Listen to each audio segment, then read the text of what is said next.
नगरोटा और बड़गाम उपचुनाव प्रचार का आज अंतिम दिन। थोड़ी ही देर में थमेगा चुनाव प्रचार। उपचुनाव के लिए उम्मीदवार और पार्टियां कर रहे हैं डोर टू डोर अभियान। जनता को लुभाने के लिए जारी हैं वादे। उपचुनाव प्रचार का सिलसिला अंतिम चरण में। 11 नवंबर को वोटिंग, 14 नवंबर को नतीजे। न्यूज 18 JKLH देगा सबसे तेज रुझान और रिजल्ट्स। बड़गाम और नगरोटा उपचुनाव में प्रत्याशियों और सियासी दलों ने झोंकी पूरी ताकत। बड़गांव में एनसी प्रत्याशी के समर्थन में सीएम ने की रैली, तो नगरोटा में देवयानी राणा के लिए केंद्रीय मंत्री जितेंद्र सिंह ने किया प्रचार। वीआईपी उम्मीदवार नजीर अहमद खान ने किया रोड शो। कहा, इस बार लोग पार्टियों को छोड़कर उम्मीदवार को वोट देंगे। श्रीनगर में निर्दलीय उम्मीदवार मुंतजिर मोहिउद्दीन ने कहा, सांसद आगा रुहुल्ला सरकार की नीतियों का विरोध कर रहे हैं। उन्होंने दावा किया कि बड़गाम चुनाव परिणाम सबको चौंका देंगे। एनआईटी रायपुर का 16वां दीक्षांत समारोह आयोजित। मुख्य अतिथि के रूप में जम्मू कश्मीर के उपराज्यपाल मनोज सिन्हा हुए शामिल। उपराज्यपाल मनोज सिन्हा ने उत्कृष्ट विद्यार्थियों को पदक किए वितरित। समारोह में कुल 1382 विद्यार्थियों को उपाधि दी गई। बीटेक, एमटेक, MCA, MSc और PhD के विद्यार्थी शामिल।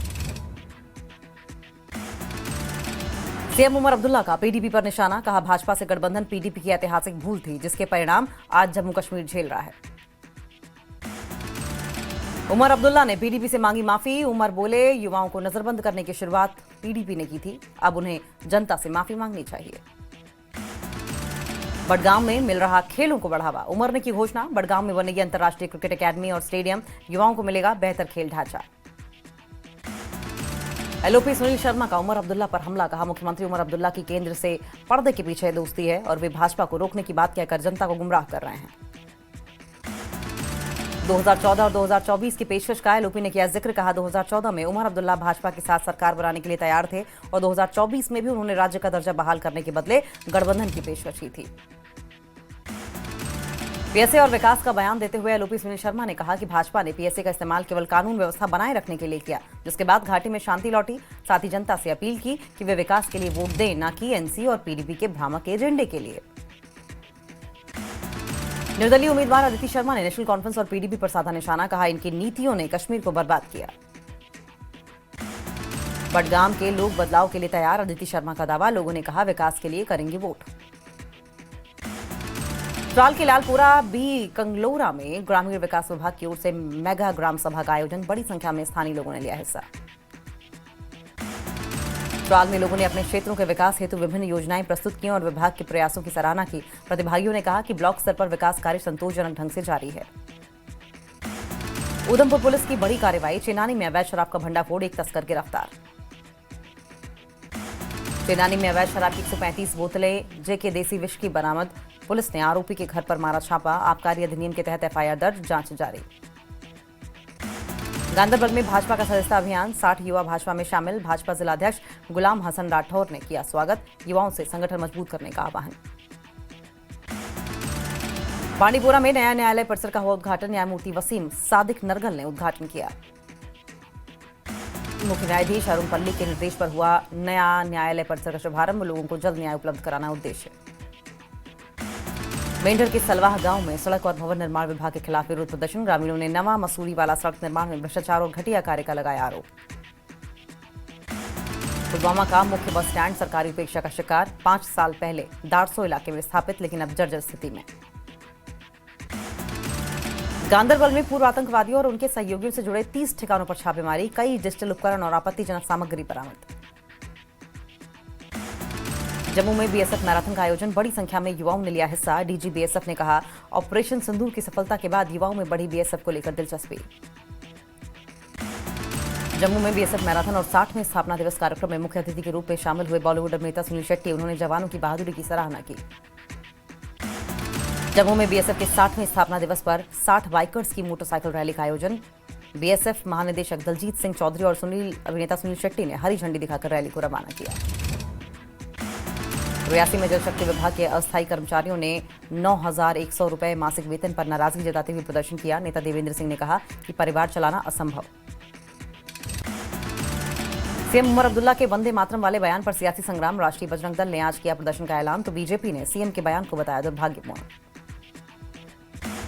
मेंढर में मुंसिफ कोर्ट कॉम्प्लेक्स हो चुकी है जर्जर। प्रशासन ने नहीं उठाया कोई ठोस कदम। वकीलों ने इमारत की तुरंत मरम्मत की मांग की। अवंतीपुरा के पतगामपुरा में पुलिस ने ड्रग तस्कर को किया गिरफ्तार। साथ ही पुलिस ने 421 ग्राम चरस बरामद की। राजौरी के दूधराज गांव के युवा आत्मनिर्भर बनने की दिशा में बढ़ा रहे हैं कदम। जंगलों से औषधीय पौधों को मार्केट में बेच रहे हैं युवा। श्रीनगर के अलीआबाद में नूर अल एन वेलफेयर फाउंडेशन ने अनाथ बच्चों और युवतियों के लिए आयोजित किया समारोह। छात्रवृत्ति कार्यक्रम के तहत वितरित की गई स्टेशनरी। अनाथ बच्चों के लिए नगद सहायता और विवाह किट भी किए गए विस्तृत, ताकि बच्चों की शिक्षा और लड़कियों के विवाह में मदद मिल सके। अनाथ बच्चों के लिए आयोजित समारोह में कश्मीर के विद्वान, मुफ्ती और गणमान्य लोग शामिल। वक्ताओं ने कहा, ऐसे बच्चों और युवतियों का समर्थन करना समय की जरूरत। ब्लॉक बिश्ना के गांव स्लैंड में किसानों ने किया प्रदर्शन। खाद और गेहूं के बीज की आपूर्ति न होने पर नाराजगी। फसलों को लेकर किसानों में चिंता। कहा, खेती का सीजन शुरू हो चुका है, बिना खाद और बीज हमारी फसल बर्बाद हो जाएगी। आरएसपुरा किसानों ने जिला प्रशासन और कृषि विभाग से तत्काल हस्तक्षेप की अपील की। कहा, समाधान नहीं मिला तो बड़े आंदोलन की तैयारी।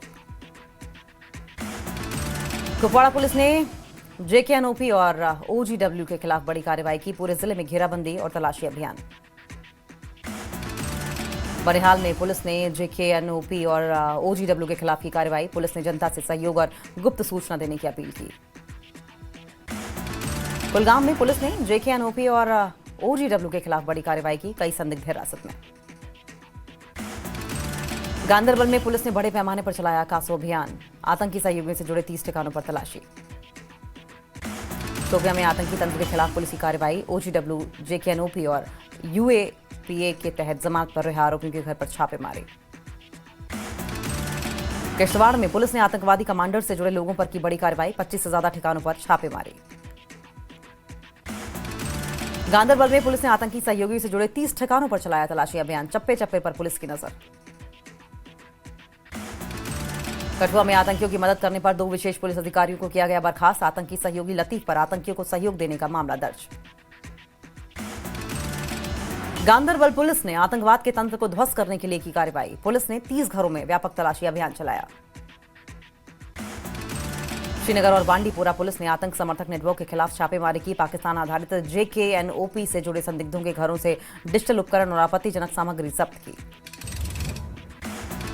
उधमपुर के पंचारी सांकरी मार्ग पर एक वाहन खाई में गिरा। हादसे में एक व्यक्ति की मौत, 2 महिलाएं गंभीर रूप से घायल। बारामूला के कुंजर इलाके के हरदोशुरा में सीआई के एक व्यक्ति के घर पर मारा गया छापा। कार्रवाई सिम कार्ड के दुरुपयोग और आतंकवादी गतिविधियों से जुड़े मामलों की जांच के तहत की गई। आंध्र प्रदेश के तिरुमला में स्थित बालाजी मंदिर में आज दर्शन पूजन के लिए रिलायंस इंडस्ट्रीज के चेयरमैन मुकेश अंबानी पहुंचे। उन्होंने भगवान वेंकटेश्वर की पूजा अर्चना की। आरएसएस प्रमुख मोहन भागवत ने सभी भारतीयों को फिर बताया हिंदू। कहा, देश में कोई गैर हिंदू नहीं, हर हिंदू को होना चाहिए अपनी जिम्मेदारी का एहसास। करगिल में प्रथम फतेह कप फुटबॉल टूर्नामेंट 2025 का भव्य उद्घाटन। एस्ट्रो टर्फ ग्राउंड कुबारथांग में खेला जा रहा है टूर्नामेंट। फुटबॉल टूर्नामेंट 2025 के उद्घाटन समारोह में मुख्य अतिथि रहे सीईसी डॉक्टर मोहम्मद जाफर अखून। विशिष्ट अतिथि के रूप में संयुक्त निदेशक ताहिर हुसैन जबदवी शामिल हुए। करगिल प्रथम फतेह कप फुटबॉल टूर्नामेंट में आज 8 शीर्ष क्लब ले रहे हैं हिस्सा। टूर्नामेंट का उद्देश्य 1948 से 1999 तक करगिल के शहीदों की वीरता को नमन करना। सांको में ग्रामीणों ने सड़क, शिक्षा और बुनियादी सुविधाओं की कमी पर जताई चिंता। स्कूल में गणित और विज्ञान के शिक्षक नहीं है। प्रधानाध्यापक का पद भी 1 साल से खाली। करगिल युद्ध स्मारक पर दी गई श्रद्धांजलि। 2 लाख बटालियन एनसीसी ने वंदे मातरम के 150 साल पूरा होने पर द्रास स्थित युद्ध स्मारक पर विशेष कार्यक्रम आयोजित किया। मनाली में वीकेंड पर सैलानियों की भीड़, पर्यटन कारोबार में बढ़ोतरी की उम्मीद। मॉल रोड पर लौटी रौनक।